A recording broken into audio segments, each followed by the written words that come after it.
আসসালামু আলাইকুম, কেমন আছেন আপনারা? আজকে আবার চলে আসলাম পূর্বাচলে। কিছু নতুন গাছ লাগাবো।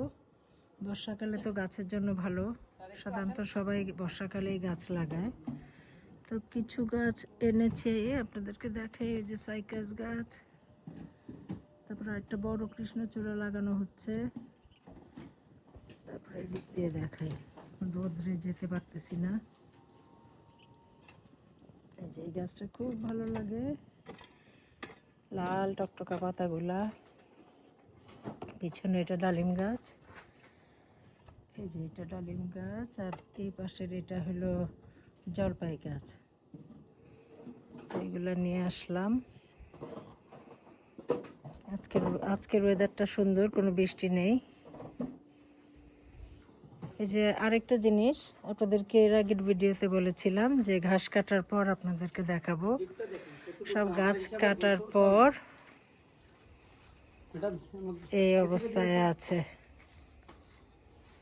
ওনাকে কেচি দাও, উনি কেচি চাচ্ছে। এই যে ঘাসের এই অবস্থা। আসলে বৃষ্টি, তারপরেও সেই হিসাবে ঘাস হয়নি, ছোট ছোট রোদ তো, এই আর কি। এখন একদম পরিষ্কার লাগছে। এই যে ওনারা গাছ লাগাচ্ছেন। গাছ লাগানোর পর আবার দেখাবো।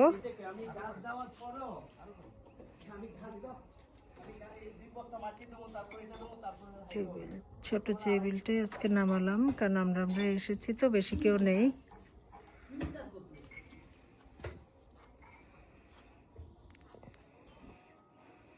চম্পা কিচেনে চা বানাচ্ছে। এখানে আসলে আমাদের প্রথম কাজ হয় চা খাওয়া। আরাম করে বাতাসে বসে চা খাই, এই এক অন্যরকম অনুভূতি।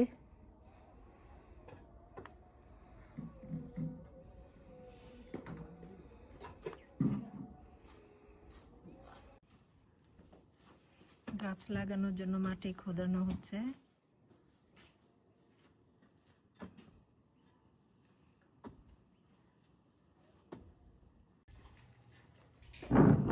ক্যান্টিনে খাবারের জন্য গেলাম, কিন্তু কিছুই ছিল না, শুধু খিচুড়ি আর চিকেন কারি। তো আজকে খিচুড়ি আর চিকেন কারি দিয়েই আমাদের লাঞ্চ হয়ে যাবে। পরে আবার দেখা হবে আপনাদের সাথে।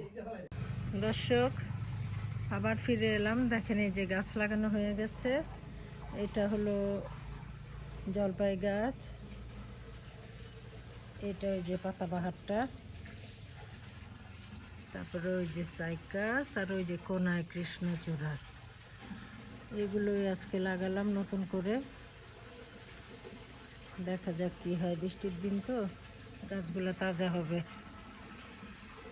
আজকে বেশ গরম ছিল, বাতাসও একটু কম। মাশাআল্লাহ, দেখেন চেরি গাছটা সুন্দর মতো হচ্ছে। তো আজকে এই পর্যন্তই, আবার পরে দেখা হবে ইনশাল্লাহ। আপনারা ভালো থাকবেন, দোয়া করবেন। আল্লাহ হাফেজ, আসসালামু আলাইকুম।